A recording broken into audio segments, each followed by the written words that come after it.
Hey, happy Friday! Yay! It's sunny in Portland. It's not even just sunny in Portland, it's like warm, like weirdly warm. And I'm about to go out there right after this video, take the rest of the day off. So nice because I've been prepping for my live event and been really mellow about it. I actually had a number of speaker changes and all this stuff, which I'm going to need to announce. And like, it's just felt easy. So holla for ease and grace. I'm super grateful. I'm not trying to create some live event and then be like all stressed out about it. That would be horrible. Hi, Jackie. What's up, girl? Thanks for getting on. This is going to be right up your alley. So this is a great video to share out to all of your online entrepreneur sisters who are rocking it, who are putting out content and sometimes may struggle. Hey, how's it going? So, content creation is a thing. Have you guys noticed? It's a thing. It's like it's a beast of its own, right? It's almost like a whole separate entity of your online business. What up, Jason? Hey, Annie. The reason I want to talk about this in particular today is because I put out a poll in my Facebook group. I'm creating an amazing new program called the Vibrant Visibility Master Circle, and definitely a piece of that is content, right? And I put out maybe 8 or 9 different topics, and content creation won, with so many of the awesome sisters in the Vibrant Visibility Sisterhood picking content creation as the #1 thing they struggle with. So I would love to know in the comments if this is something that you give a lot of thought to, if you try really hard to put good content out, and if you just straight up don't get it done. Like, is it that you don't get it done, or is it that it's complicated for you? So I'd love to know for you specifically what is hard about it. Hey, you guys, welcome. Feel free to share my video, and I'll give you a big shout out and a virtual high five, because this is a great topic and it's not that sexy, okay? I'm not gonna lie. It's not the sexiest thing I've ever talked about. And I think people sometimes don't wanna click on that, right? They're like, well, that's not that sexy. But it is sexy, you guys, it is. Because your content that you put out online when you have an online business is your storefront. So I'm gonna get into that, and let me just introduce myself here. Hi, Michelle. Thanks, you guys, as you hop on. So if we've never met, hi, I'm Jaya Rose from JayaRoseCoaching.com, where I am the visibility queen, helping you get seen for being you. And one of the amazing things that happens when you create aligned content is that people really get a sense of who you are just from the content you're putting out. And that is gold. It's pure gold to have people feel like, hey, Michelle, to feel like they already know you, because what we're always trying to achieve and working towards is the know, like, and trust factor. And knowing is the first step. So we need to go in that order: know, like, and trust. And one great way to help people get to know you is to create valuable content that really helps people. Hey, Annabelle, good afternoon, my love. So awesome to see you on live. Thanks, you guys, for being here. Go ahead and share the video. We haven't dove into the content quite yet, so your friends haven't missed anything. Yeah, equals gold. Exactly, Janine. Hi, love. So there are a couple, I'm not super organized with this, you guys. I kind of wanted to just open up a chat and give you my take on it. I'm not going to give you like a 3-step process or anything, okay? But what I am going to do is give you permission to really be you. Because I think what we do to limit ourselves sometimes is to think that it has to be a certain way. So, well, Jaya puts out visibility tips. Do I have to put out some kind of tip? Or so-and-so is doing a blog. Do I have to do a blog? And let's face it, it can be fucking confusing. And what do we do when we feel confused? Nothing. Right? Analysis paralysis. And what I want to see for you is flow and ease and booming success. So the first thing that I want to address is understanding that when you have an aligned business and you are living inside of your message. So I help coaches, healers, and spiritual entrepreneurs. Now, these are all people who really live their message, right? Most of the time, my clients, when they're looking at their target clients, they're essentially describing themselves at some point on their path, right? So when you're doing that and you're saying, well, essentially, I'm helping myself a few stages back. To be really transparent with those people, they appreciate that. And that's what we're going for. And so your process is the most valuable content you have. And when you start to think about it that way, like, okay, the thing I talk about is the thing I do. If I teach fitness, well, you better do fitness. If you teach online marketing, you better be marketing yourself online. If you teach, hi Jackie, EFT tapping, you better be doing tapping on your own. If you teach how to eat healthy, you need to be eating healthy. You guys see what I mean? When you have the emphasis on your core message and that being your lifestyle, then trust me, you are always thinking of stuff. Now, the second part is that you got to give yourself permission to find the value again in your process, but also in your thoughts. So I guarantee you, sometimes you think of something and you're like, oh, cool. Yeah, that's a cool way to look at that. And do you share it? Because those are the golden nuggets that are only you, that set you apart and make you really unique. Carmen says, so if I teach how to create a legacy, suggestions on what to talk about, LOL, do I coach and draft legal documents? Well, Carmen, I probably need more information. So how to create a legacy sounds a little broad to me. So in terms of what your core messaging is, you're helping people in a distinct area, right? So I would kind of need to know a little bit more about that. And I think one piece that can hold us back is to think, well, that's not valuable. And so 2 things I do, which you guys might want to write this down. I think it'll really help in the future when you're debating whether or not you find something important enough to share. No force and no oppression. Okay, so these are 2 sides of the same coin. I never force content. And so some people love like content creation. They sit down, and I know that this is very popular online, to map out your content, to schedule your content ahead of time. And that's fine. Totally fine. If that's your personality to do that, rock on. I'll just be very clear and honest with you right now. You will not ever find me scheduling anything. In terms of content, you won't find me creating content ahead of time, not because I don't believe in it, but because I will rebel against it. If that system is what I have to do, and you told me, Jaya, okay, today you're going to sit down for 3 hours and create 5 blog posts and la-da-da-da-da and 10 Facebook videos, I'd be like, yeah, peace out, I quit. Hell to the no, I will never ever do it. So I have to be spontaneous. It is like it's in my juice, right? It's like it's my bloodline. Jackie says, I like to create content from a space of what I want to say, not what I think people want me to say. That's awesome. Yeah, it's like that true passion behind what you're saying, right? So what I mean by not forcing is really that. So whether or not you have a scheduled date to sit down and create content, my advice is, if you want my advice, I don't know if you're here for that or not, is you got to have your juices flowing. Even if you're scheduling posts ahead of time and creating content ahead of time, you got to have your juices flowing, because the vibes you put into your content are felt by the recipients and the audience. It just is true. It's a universal law, and I have so much evidence to back it up, that when I feel juiced up, whether it's a Facebook Live video or a Facebook post, I can see a huge difference by the response just based on how I feel when I go into the video. The thoughts I have about it, the energy I have, or the Facebook post. You guys, it's really, truly incredible.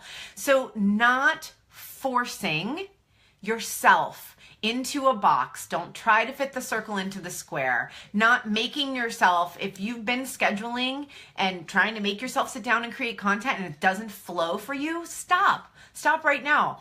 I have posted every single morning in my Facebook group 5 days a week, my daily prompts every day for the last, I don't know, really consistently, probably for 4 or 5 months.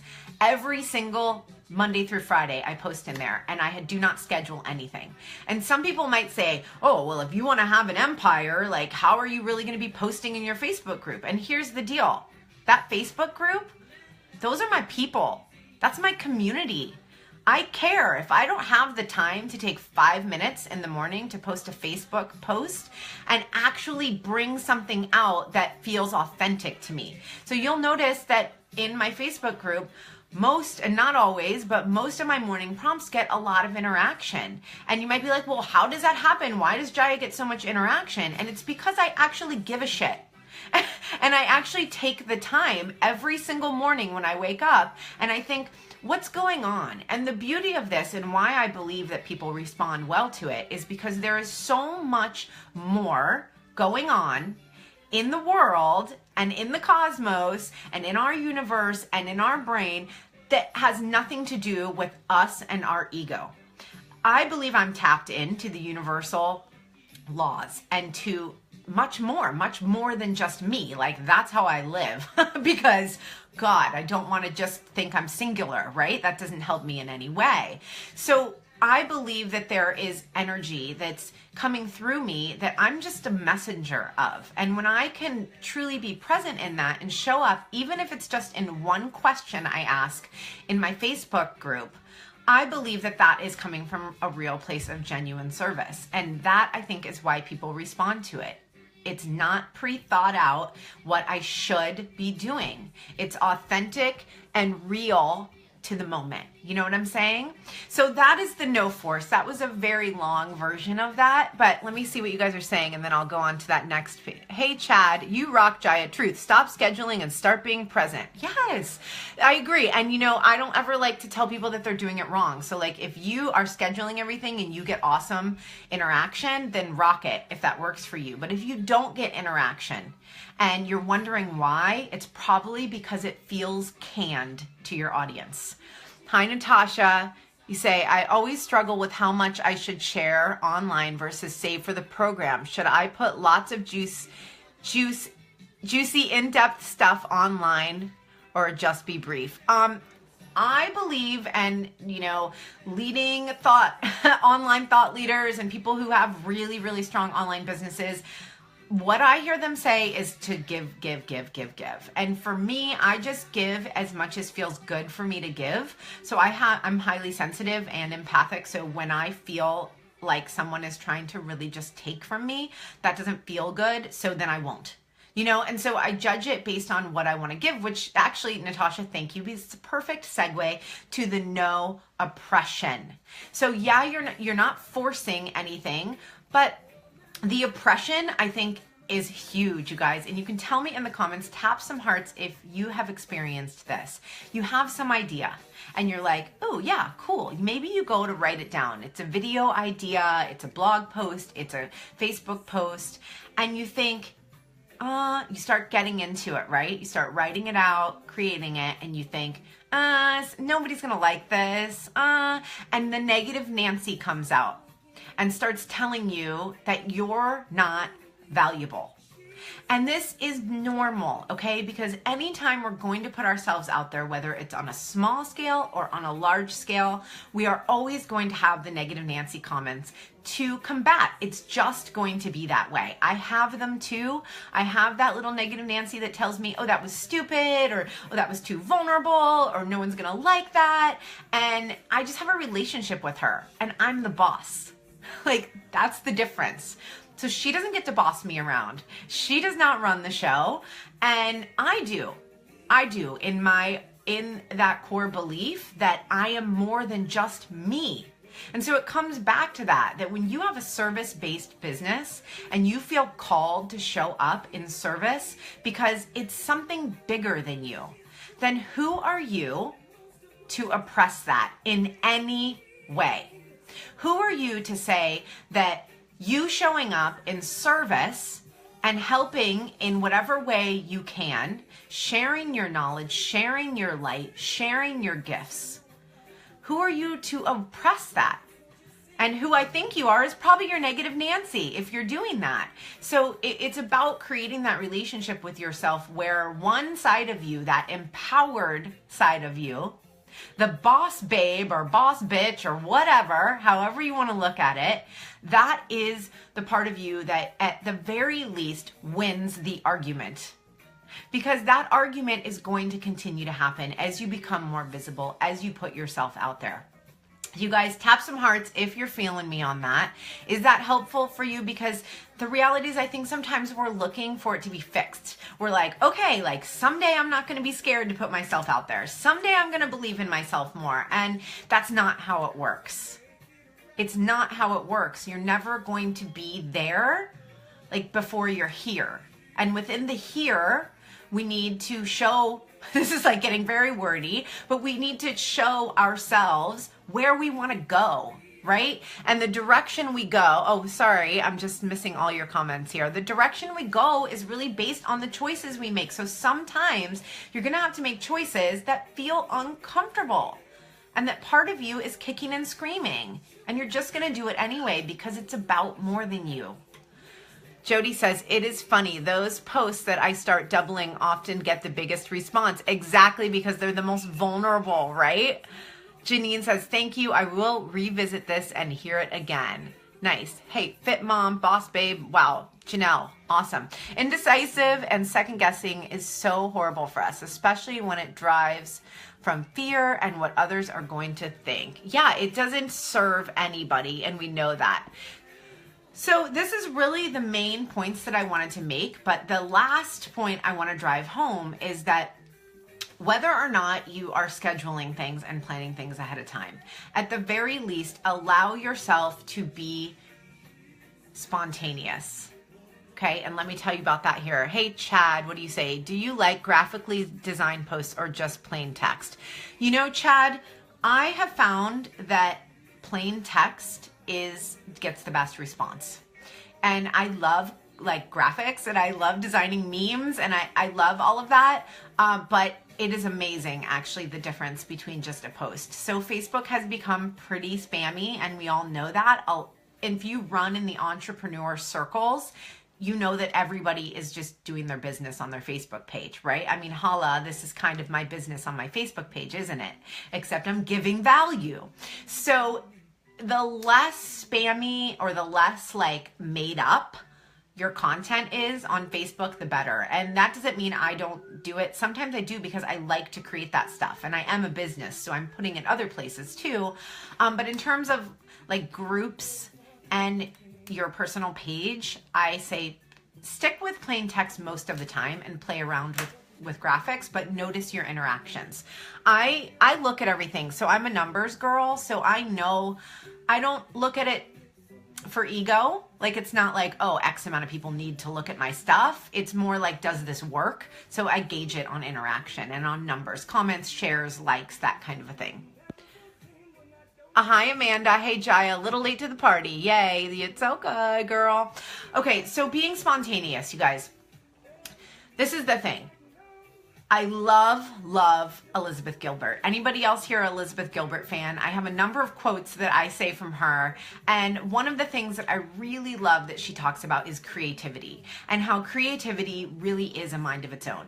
If it's a mind, right? But it's like an entity of its own. And when we have creativity come to us, that is the opportunity to grab it and do something with it. And if you don't do something with it, chances are it's going to float on by or however it maneuvers around and pop into somebody else's head. And that's why so often you see people and you're like, oh my God, they just wrote the book that I've been thinking about for 10 years, or somebody else did this thing. And it's not because they stole it from you. It's because these things are just floating around in the air. And if you start to harness those things and you get an idea and you take action and you get an idea and you take action, you get more. And this is my own spin on it and from my own experience, you get more opportunity to create, meaning you get more creative ideas when you prove to the universe that you will take action. So I don't try to create content. I live my life in an aligned way and I believe in what I'm doing and I believe in my business and I think about my business all the time because I love it. And because of that, I think of random things in an inspired way. I inspire myself. Does this make sense to you guys? Because it almost sounds silly as I'm saying it out loud, but I pretty much walk around being my own life coach, my own business coach, and inspiring myself all day long, okay? And I'm not saying I'm perfect or that I don't annoy myself sometimes too, because I do. But my main job is to be my own best friend and to be someone cool to hang out with for myself. And because of that, I get inspiration and then I share it. And then I get some more inspiration and then I share it. And that is it. It seriously is just that simple. Now, is it easy to live a healthy, abundant, vibrant, aligned life? Fuck no. It's not easy. You know why? Because it takes a lot of discipline. So discipline is pretty much my best friend. And eating healthy and drinking enough water and getting enough sleep at night and working out and prioritizing me time, being good with my communication so I don't have a bunch of messy conflict all the time, being in my integrity, doing what I'm going to say so I don't feel guilty. That takes a lot of work. And at the same time, part of the benefit of living that type of lifestyle is that you get a lot of creative ideas and I take action on them. And that's it. So I hope that's helpful for you. Amanda says, yes, totally, Lotus. Not easy. I still don't get on live as much as I get inspired to. Yeah, so I think when you get to a place where you're like, I can't not share this. I cannot not share this. One, because you're in the habit. So discipline creates habits. Habits create results. And that is why we want to just go to the results like, oh, I just want the results. And so you're just like, I have to have the habit. But the reality is you have to have the discipline and you have to be inspired to hit the discipline, right? It's all these triggers and buttons. And so when you start to recognize these patterns, you can really control your life in a way that feels really good. And I don't mean to be controlling, but I mean to make these consistent choices that then help you show up. And do you see what I mean by that? It's not like every day I'm like, ooh, I totally want to get on video. I'll be quite honest with you. I did not want to get on video today. I wanted to go outside. And yeah, I'm committed to getting on video at least 3 or 4 times a week. It's part of my business model.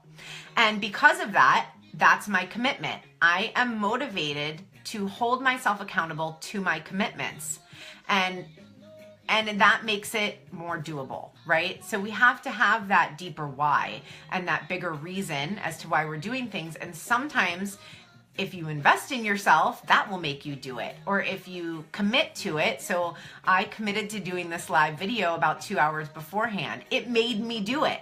So whatever you need to do to really stick to those commitments, then I say find those tricks and do it, because like I said, it's all about discipline.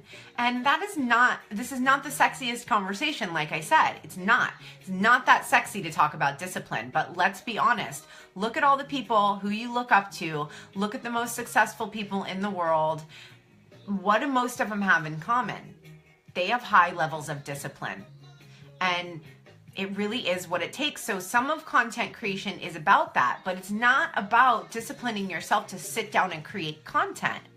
To me, it's a holistic way of living, that it's about living my mission on a larger level and honoring that, taking care of myself by being there for myself, by showing up, and then a result of that or a byproduct of that is awesome content.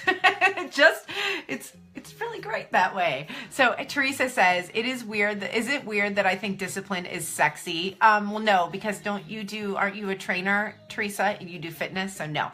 I'm from the fitness world as well. I was a personal trainer for 13 years. So I have a strong relationship with discipline as well. I totally get you, girl. It is sexy. We're bad. It's whatever floats your boat. So thank you so much for being here today, joining in on this conversation. If you want to, share the video right now, because your friends may need to hear some of this. Share the love. Isn't that what I'm saying anyway? Share. Share other people's content, share your content, and value your life to the point that you are overflowing with love, abundance, and gratitude, and you have to share it. I want to see that content bubbling out of you. All right, you guys. Bye. See you on my next live video.